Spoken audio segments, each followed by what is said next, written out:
En aquel tiempo dijo Jesús a sus discípulos: «Tened ceñida la cintura y encendidas las lámparas.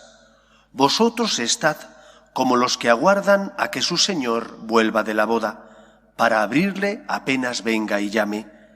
Dichosos los criados, a quienes el Señor al llegar los encuentre en vela.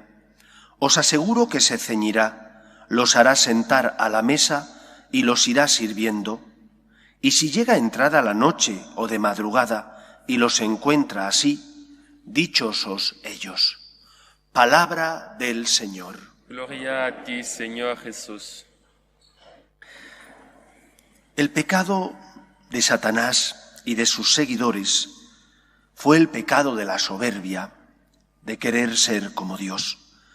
De hecho, cuenta la Escritura cómo el arcángel San Miguel se rebela contra Satanás, diciendo precisamente: ¿quién como Dios?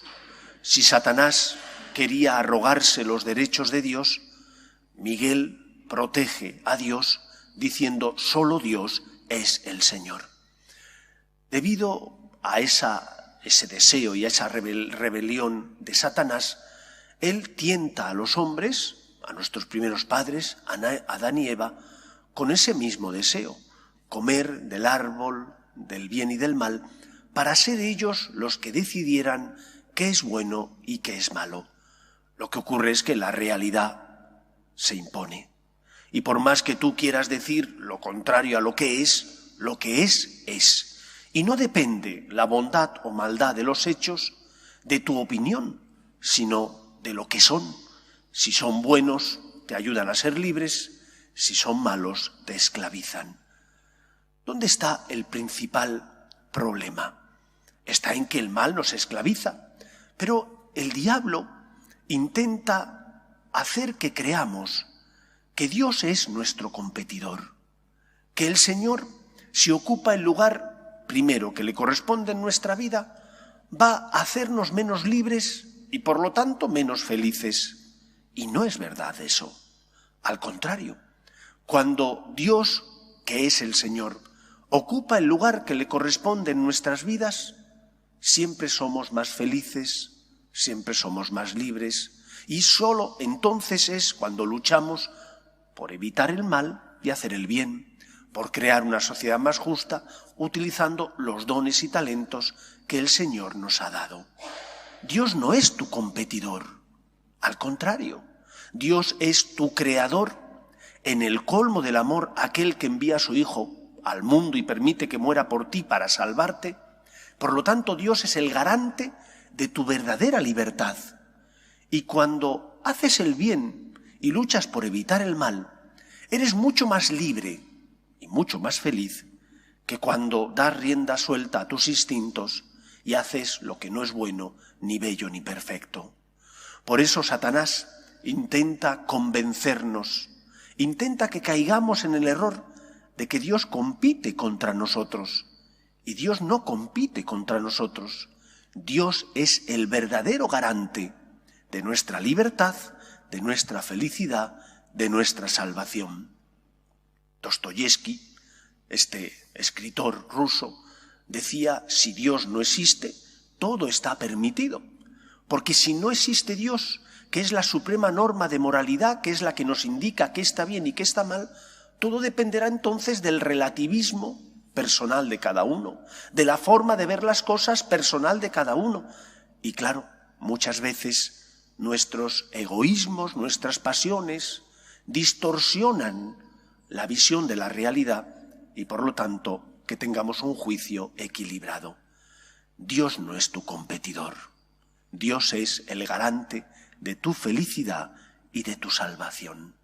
Y aquel que está en vela, es decir, aquel que quiere darle a Dios el lugar que le corresponde, aquel que lucha no por competir con el Señor, sino por dejarse guiar por Dios, aquel que permite que Dios como Padre le dé su abrazo, dirija sus pasos, experimenta que ese Dios que se ha hecho pequeño, que ese Dios que envía a su Hijo al mundo, que ese Dios encarnado le sirve, es decir, comparte con nosotros su amor y su misericordia.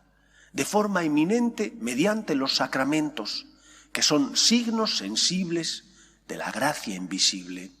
Déjate, por tanto, consolar por Dios, déjate alimentar por Cristo, sobre todo mediante ese sacramento que es la fuente de la vida del cristiano, que es la Eucaristía.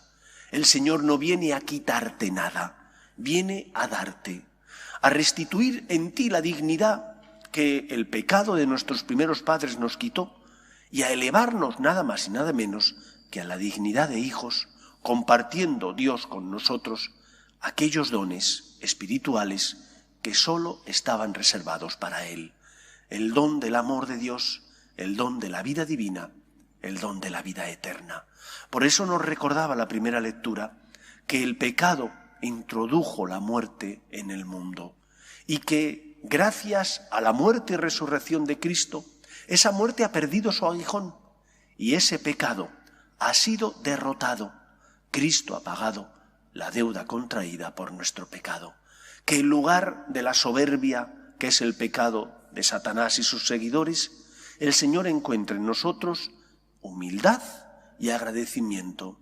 Él es el Señor, pero un Señor que nos sirve, que envía a su Hijo al mundo para salvarnos, que no quiere la muerte del pecador, sino que nos convirtamos y vivamos, para que de esa manera tengamos vida, la vida divina, y la tengamos abundante. Acércate al Señor con humildad, ábrele tu corazón, Él solo desea tu salvación, tu felicidad. Que el Señor nos ayude a comprender su amor. Nos ponemos en pie.